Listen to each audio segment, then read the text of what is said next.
आपके एग्जाम में इसमें से 2 सवाल आ जाएं और आप उनका जवाब दे देते हैं तो आपके 4 नंबर पक्के हैं।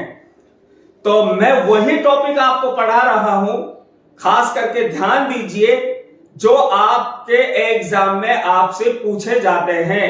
इसलिए ये 2024 और 25 में बोर्ड के एग्जाम में आपसे पूछे जाएंगे, लेकर के 8th क्लास से और 10th और ऊपर की क्लासें जो होती हैं 11th 12th और उससे हाई लेवल की क्लासें, सभी क्लासों में इस तरह के ग्रामर के टॉपिक आपसे पूछे जाते हैं। और 10th क्लास में तो मैं ये कह रहा हूं, इनमें से 100 में से 100% कोई ना कोई टॉपिक तो जरूर आएगा, इसलिए, और 9th क्लास में भी आता है। तो इसलिए याद कर लीजिए और अपनी नोटबुक में उतार लीजिए और अच्छे से तैयारी कीजिए, बार बार लिखिए। मैं फिर हर वीडियो में आपसे कहता हूं, जितनी अच्छी आपकी तहरीर होगी, जितनी अच्छी आपकी राइटिंग होगी, उतने अच्छे आपको मार्क्स मिलेंगे। यानी बहुत सारे बच्चों की हमने शिकायत देखी है, उनकी उर्दू की राइटिंग बड़ी वीक होती है, कमजोर होती है, इस लिहाज से उनके नंबर कट जाते हैं। फिर बच्चे कहते हैं सर हमने तो उत्तर सही दिया था, जवाब सही दिया था, हमारे नंबर क्यों कट गए? नंबर कटने का कारण यही है कि आपकी राइटिंग बहुत गंदी होती है, जो कि साफ सही तरीके से पढ़ी भी नहीं जाती है। तो इसलिए एग्जाम से पहले अपनी राइटिंग को जरूर सुधारें, अच्छी बनाएं और बगैर देखे लिखने की प्रैक्टिस जरूर करें। वीडियो को बार बार पीछे बैक करके आप समझ सकते हैं और स्क्रीनशॉट लेना बिल्कुल ना भूलें। और हाँ, इस वीडियो को शेयर करें, लाइक करें, ताकि और दूसरे स्टूडेंट का फायदा हो सके। मिलते हैं इंशाअल्लाह नेक्स्ट टॉपिक में, फिर किसी अच्छे से और बेहतरीन खास टॉपिक के साथ। अब हम चाहते हैं आप